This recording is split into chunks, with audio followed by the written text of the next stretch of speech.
Poulet à la tomate. Même ceux qui n'aiment pas le poulet voudront absolument essayer ce plat. Alors vous allez commencer par séparer 3 gros morceaux de poulet.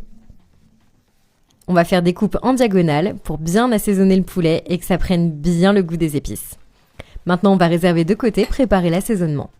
Donc on va verser 2 cuillères à soupe d'huile d'olive dans un grand bol,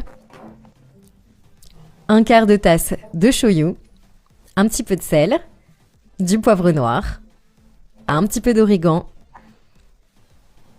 aussi un petit peu de romarin pour bien relever le goût du poulet. Alors on va pouvoir ajouter une petite astuce, 2 cuillères à soupe de sucre roux, 2 belles gousses d'ail haché. Et maintenant, on va pouvoir commencer à bien remuer et à mélanger jusqu'à ce que la sauce soit bien formée et bien uniforme. Donc ça, c'est la base de l'assaisonnement pour notre super poulet. Comme toujours, je ne peux que vous recommander d'essayer la recette chez vous. Donc maintenant, après avoir bien remué, on va pouvoir assaisonner le poulet. Donc vous prenez les morceaux de poulet qu'on a coupés au début et on va les ajouter à l'assaisonnement. On n'a plus qu'à bien mélanger. Et voilà, on va pouvoir répéter l'opération avec tous nos beaux morceaux de poulet. Moi j'adore le goût de ce poulet, c'est absolument parfait, c'est super juteux, il y a beaucoup de saveurs. Votre famille va adorer la recette comme toujours. Maintenant on va pouvoir réserver le poulet et le mettre de côté pendant 30 minutes pour qu'il soit bien mariné et bien savoureux. D'un autre côté, dans un grand bol, on va ajouter 2 gros oignons hachés.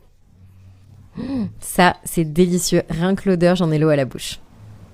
Ensuite, on va prendre 2 belles tomates qu'on va hacher. Maintenant, on va ajouter les tomates qu'on vient de couper sur nos oignons.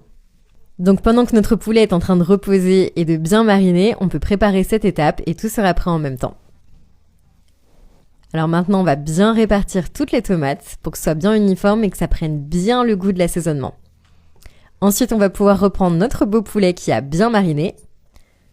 Vous allez voir, la saveur du poulet est absolument parfaite, donc il faut laisser reposer au moins 30 minutes pour la marinade, que ça prenne bien les arômes. Une fois qu'on est prêt avec notre poulet, on va préchauffer notre four et ensuite on va pouvoir le faire cuire à 350 degrés pendant 20 minutes.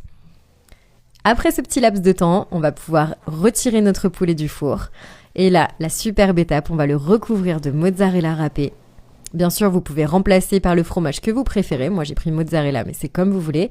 Et on va de nouveau enfourner pendant 10 minutes supplémentaires pour faire bien dorer, bien gratiner notre fromage. Et voilà, notre poulet est terminé. Moi, j'ai très hâte de goûter, je peux pas attendre. Regardez comme c'est délicieux. Vraiment, je vous garantis.